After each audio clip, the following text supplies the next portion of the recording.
सो इन monopoly, अगर हम monopoly के मार्जिनल रेवेन्यू की बात करें तो मोनोपोली के मार्जिनल रेवेन्यू में 2 पॉइंट्स आते हैं। एक होता है उसका आउटपुट इफ़ेक्ट, एक होता है उसका price effect.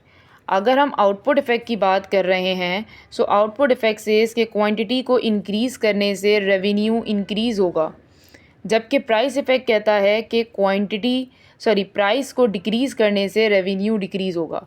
So what does a monopoly do? Monopoly do कि वो प्राइस इफ़ेक्ट को अबव रखता है आउटपुट इफ़ेक्ट के। दैट इज़, अगर हम एक ग्राफ में देखें, ठीक है, this is the quantity and this is the cost, this is the demand curve and this is the marginal revenue, okay, and this is the marginal cost. So we have studied कि जहाँ पर marginal revenue बराबर हो जाए marginal cost के, वहाँ पे profit maximisation हो जाती है। So this is the point.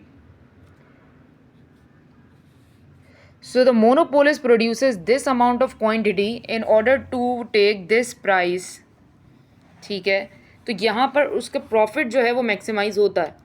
लेकिन प्रॉफिट मैक्सिमाइजेशन के अलावा monopolist should have produce this quantity which is increased, और यहाँ पर जो प्रॉफिट होता वो कम हो जाता, but monopolist chooses this price to produce, and यहाँ पर हमारे पास रिजल्ट हो रहा होता है dead weight loss. Here we get what? Dead weight loss.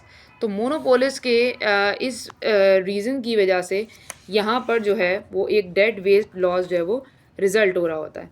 अगर हम प्राइस डिस्क्रिमिनेशन की बात करें मोनोपोलिस्ट के अंदर, price discrimination, so what does a monopolist do? Monopolist करता क्या है कि monopolist according to the consumers willingness to pay, monopolist different price पे डिफरेंट बायर्स को सेल आउट करता है, ठीक है। जब ऐसा होगा तो यहाँ पर डेड वेट लॉस रिजल्ट नहीं होगा, क्योंकि मोनोपोलिस्ट यहाँ पर अपना टोटल सरप्लस जो है वो इंक्रीज़ कर रहा होता है। What does the total surplus to? Total surplus is equal to consumer surplus plus producer surplus. So consumer surplus क्या है कि कंज्यूमर की willingness to pay minus actual जो कंज्यूमर ने पे किया है। और प्रोड्यूसर सरप्लस क्या होता है? Producer surplus is the amount the producer get minus the cost यहाँ पे लगी है। तो यहाँ पर वो टोटल अपना जो टोटल सरप्लस है उसे इंक्रीज़ कर सकता है, ठीक है, और डिफरेंट प्राइजेस पर डिफरेंट सेलर्स को बायर्स को जो वो दे सकता है। लेकिन this is not what we say is,